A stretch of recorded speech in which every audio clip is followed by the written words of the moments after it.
बूंद बूंद से घड़ा बनता है। चिड़िया चोंच के बूंद से जंगल की आग पर जाकर एक एक बूंद पानी गिराने लगी। बाकी चिड़िया खड़ी होकर हंस रही थी कि इतनी बड़ी आग तुम्हारी चोंच के एक बूंद पानी से बुझ जाएगी। तो चिड़िया के जवाब में मेरा पैगाम समझ लेना, डोंगरगढ़ के लोगों, राजनांदगांव के लोगों, बड़ी जिम्मेदारी हमारे ऊपर है। स्याह रात नाम लेती नहीं ढलने का, यही तो वक्त है सूरज तेरे निकलने का। अगर इस समय चूक गए तो बाद में मौके बार बार नहीं आते। एक बार एक बंदर पेड़ पर था और मगरमच्छ नीचे था, और मगरमच्छ उसको जाल में फंसाया और कहा कि हम तुमको दोस्ती करेंगे, एक चीज है लो। बंदर नीचे कूद गया, मगरमच्छ पकड़ लिया, कहा हमारी मगरमच्छनी को आज बंदर का कलेजा खाने का मन था। पढ़े कि नहीं इतिहास की किताब?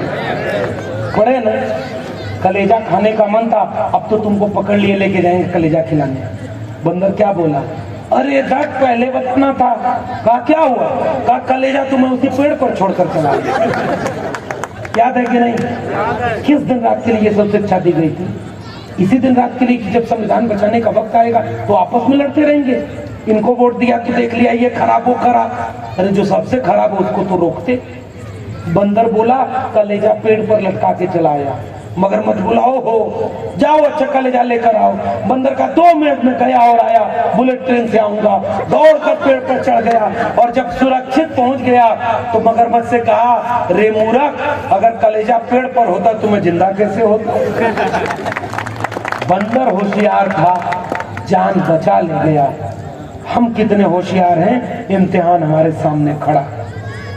हम कितने जागरूक हैं, हम कितना अम्बेडकर को मान लें, हम कितना फूले पेरियार को मान लें, हम कितना बिरसा मुंडा को मान लें, लेकिन असली वक्त पर फैसला नहीं ले पाए तो माफ करिएगा, इसका कोई मतलब नहीं रहेगा।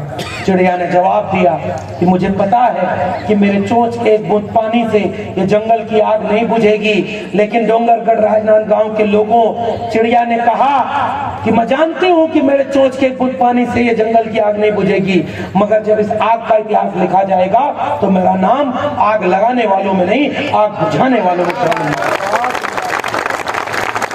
मैं आज आपके सामने इतना विपरीत परिस्थितियों में इसलिए खड़ा हुआ कि मेरे लोगों, अंतिम मौका है, चूकना मत। संविधान बचाने के लिए संविधान विरोधियों के खिलाफ खड़े हो जाओ, ये मैं खुलेआम आपसे कहने आया हूं। और आपस के मतभेद भुलाकर एक हो जाइए। 10 में 5 चीजें हमारी मेल नहीं खाती, लड़ाई है हमारी आपकी, लड़ लेंगे, लेकिन अगर 5 चीजें हमारी और आपकी एक जैसी है ना, तो आओ इन 5 चीजों पर एक हो जाएं। बचेंगे तो बाकी घर का झगड़ा बैठकर सुलझा लें।